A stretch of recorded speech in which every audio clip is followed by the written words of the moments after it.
Used in all kinds of situations where the other person might feel threatened. Let me try a simple example. A debt collection letter. Probably one of the most threatening letters you can send somebody. When I get a letter that says I owe money, I tend to be defensive and not very clear-headed about it.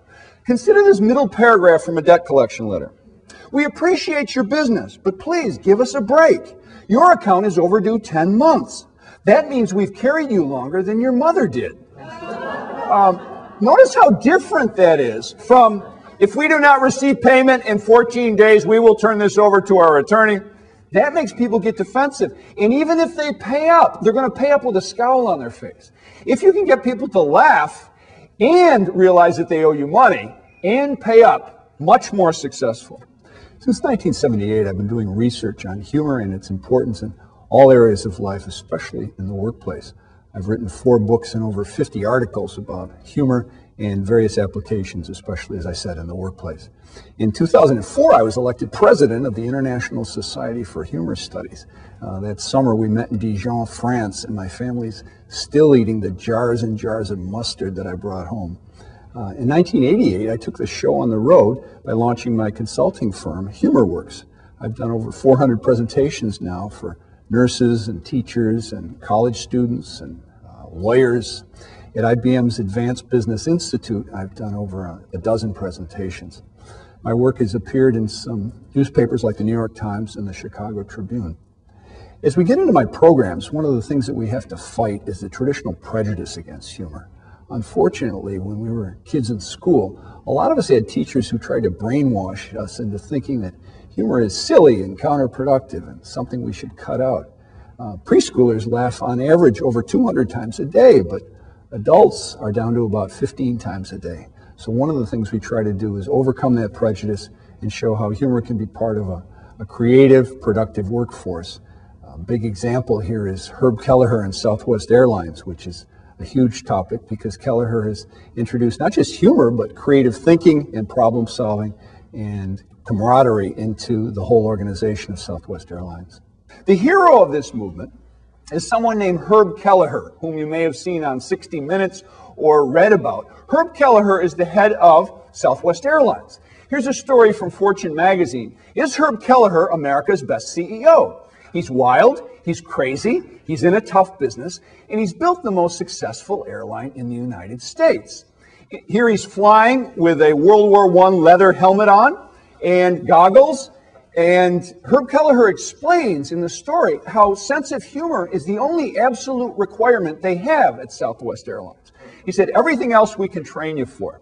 I flew Southwest 2 weeks ago, for example, and the pre-flight safety announcement came on, and one of the lines was this: in case of a sudden loss of cabin pressure, oxygen mask will descend automatically. If you're traveling with a small child, put your own mask on first, and then the child's mask, if they've been good. Kelleher shows in his own life and his own leadership a whole new style of management that hasn't been seen in American business for quite some time. The dominant theory of humor that I work with has got a fancy name, but it's a simple idea. It's called the incongruity theory. And it says that humor is enjoying something incongruous. And that means something that's odd, strange, out of place, something that doesn't fit your ideas of how things should happen. To enjoy something that surprises you or jolts you mentally, you have to step back from it. You have to see it with what I call mental distance. And when you do that, all kinds of situations, especially problems, become easier to solve and easier to treat. Humor is the enjoyment of incongruity. Humor is enjoying something that you're not ready for. Notice, however, that sometimes when we're hit with incongruity, we don't enjoy it. In fact, I'm sure you have this experience at home. Something strange happens, you might be laughing, but someone else, like your spouse, for example, isn't laughing. What's the difference between the person who can enjoy incongruity and the person who can't? One of the big factors here I call mental distance. And what I mean by mental distance is typically the person who can laugh steps back. They're less emotionally involved. They see it from a higher perspective. Okay? Let me give a simple example here. When our son Jordan was in 3rd grade, he came down with pneumonia right before the Christmas break. And of course, we took him out of school. Jordan's teacher very nicely asked all of his classmates to send him a get well card. In the first couple of cards, he was starting to cheer up. But then he got to this card from Allison McAndrew. It reads, "Dear Jordan, I don't want you to know this, but pneumonia can kill you. So get well soon." The next line, Jordan read, "You're fried, Allison McAndrew." Sorry for the misspelling. She meant to write, of course, "your friend, Allison McAndrew." Even the graphics here, which I thought were kind of cheery, Jordan did not see him this way. The tears were streaming down his face. He said, "Dad, that flower is dead." And he said, "Is that in the cemetery or what?" By this point, my wife was laughing so hard she had to leave the room. I was biting the insides of my cheeks to keep from laughing in the little guy's face. Then he went back and he reread that first sentence, which could only be written by somebody about 8 years old. He put his head in his hands like this. He said, "But Dad, if she didn't want me to know, why did she tell me?" Okay. Now, what's the difference between Jordan and his parents? His parents find this very, very funny. Jordan finds this deeply tragic. The difference is mental distance. We can see this in the big picture. 2 weeks from now, Jordan, when you're sitting under the Christmas tree opening up your presents, this will be ancient history. He couldn't see it that way. For Jordan, this was here, now, me. In fact, that's a nice recipe for stress. Here, no place else. Now, not the past, not the future. Think only about here and now and me, and almost anything can be stressful. The first big benefit of humor is it's healthy. It's healthy both psychologically and also physically. For example, stress, which is a huge problem in the American workplace, costing American employers over $200 billion a year.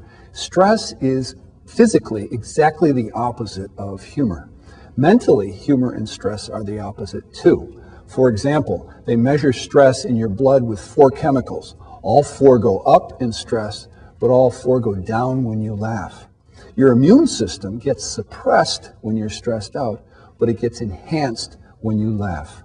The medical community now takes humor very seriously. Over 100 American hospitals now have what are called comedy carts, which are available to patients and also to their families. These include funny videos, cards, all kinds of books and magazines. There's even something called the Journal of Nursing Jocularity, which at its peak had a subscriber list of over 35,000 people. And it was estimated that each one of these reached 6 nurses total. So we're talking about a very wide circulation. Here's from their joke section. Why do nurses actually like PMS? Because once a month they get to act like doctors. Anyway. Okay. Okay. I've been tracking medicine and humor for years, and I've done lots of presentations at hospitals. Over the years, I've collected these examples from patients' charts. And let me just share a few of these with you. These are things that doctors obviously wrote down fairly hurriedly and then didn't edit. On the second day, her knee was better, and on the third day, it disappeared completely. Patient has 2 teenage children, but no other abnormalities. The patient has been depressed ever since she began seeing me in 1996. The patient refused an autopsy. She stated that she had been constipated for most of her life until she got a divorce. The patient has no past history of suicides. The patient was scheduled to have a bowel resection. However, he took a job as a stockbroker instead. And this, I think, is my favorite. Discharge status, alive but without permission. The second major benefit of humor is what I call mental flexibility, which means the ability to see things from fresh perspectives, to solve problems in creative ways, to manage change, to handle mistakes constructively. Humor is based on understanding a situation from a fresh or a new perspective, and so it automatically makes us more creative and mentally flexible. And as we look at ourselves with this mentally flexible humor, we're going to see ourselves more objectively. The old Candid Camera used to have a neat motto, see yourself as other people do. And that's exactly what humor allows us to do. Let me give you a nice example from the world of banking. This one actually combines good morale with mental flexibility. At this bank, the tellers weren't getting along very well. Nobody liked the customers. And each week, the morale at the bank seemed to get a little worse. The manager of the bank announced a contest. She said, we're going to have a worst customer of the week contest. And every Friday, they got together for the last 15 minutes, and they swapped horror stories for that week. Now, you might think, isn't that emphasizing the negative? Well, it is, but the neat thing about humor is it allows you to emphasize the negative without turning cynical or nasty. It allows you to complain without bitching, to put it crudely. Tellers loved the contest. They couldn't wait for Friday. Two things happened right away. By the way, the winner of the contest got a little certificate and a bottle of good champagne, a nice way to start the weekend. The tellers would wait for Friday and they would remember the worst customer they had. The first thing that happened is they started to really listen to each other for a change, to really sympathize with each other. When I hear how you handle that bozo on Tuesday, I feel like I'm on your wavelength, so we're closer as colleagues. The second thing that happened, they wanted to win the champagne, so they wanted to actually get the worst customer of the week. If a teller looked out in the bank and saw some alien life form, right, drooling, get in my line. How can I help you this morning, sir? The tellers got super nice to the customers. The customers responded by being very nice to the tellers. 6 weeks, 6 bottles of champagne, and the whole problem had been turned around completely. So this is the way in which humor allows us to see things from a fresh perspective, and in doing so, fix all kinds of problems. The third benefit of humor, I call humor as social lubricant, which might sound sleazy, but I certainly don't mean it that way. What I mean is that humor reduces the friction between people, between you and the people you work with, and you and your clients. Humor softens conflict. It creates rapport. It allows us to build teams much more easily. Almost any kind of message, especially a negative message like criticism or warning, will be accepted more easily if you use humor. And in my presentations, I talk about how to use humor in your own presentations to make the message get across more easily. Let me close with an example from the world of business that combines all of these different elements. Do you know the comic strip Dilbert? Dilbert makes fun of the world of business. And in 1996, Scott Adams, who does the Dilbert strip, came up with a book called The Dilbert Principle, in which he said that in a corporation, incompetent people rise to where they will do the least damage. That is, management, okay? Scott Adams himself he started out his career working for Pacific Bell, so he knows the phone company. Now, AT&T decided to have a conference. They said, he's making fun of us. Instead of just being defensive, they said, let's go along with the humor. So they called a convention. It was called Dispelling the Dilbert Principle. We met in a big hotel in New York. All the organizers, myself included, got this Dilbert tie, which goes like this. Around the room were big and large Dilbert comic strips. Videos were played of some of the Dilbert lessons, etc. And what AT&T basically did is they said, let's have fun with this, but let's ask, who's right here? Does Scott Adams have any valid points? And of course he does. So AT&T mixed the camaraderie, they mixed the team spirit, they mixed the sense of fun with good, honest self-criticism. And they did it all with laughter. Okay, let me summarize. Well, here's the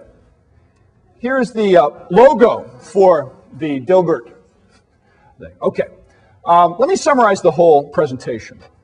Humor is experiencing something that you weren't ready for. But somehow you get a jolt out of this that you like.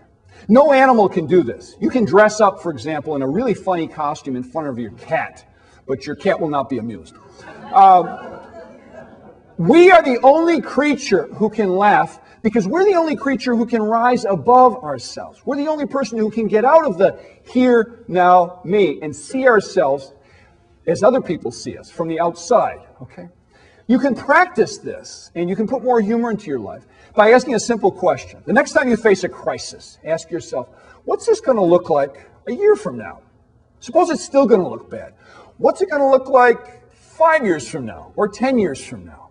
You've all got stuff that was a crisis 10 years ago or 15 years ago, and now it's funny. Well, the secret to having a good sense of humor is to reduce the lag time. As we explore the benefits of humor, we also look at negative kinds, such as sarcasm and sexist humor.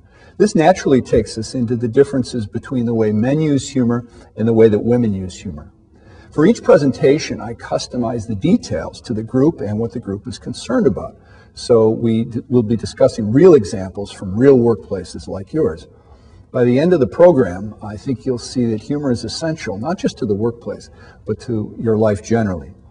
My programs range from half-hour luncheon talks all the way up to full-day seminars. And naturally, the longer the program, the more time we have for discussion and for interactive exercises.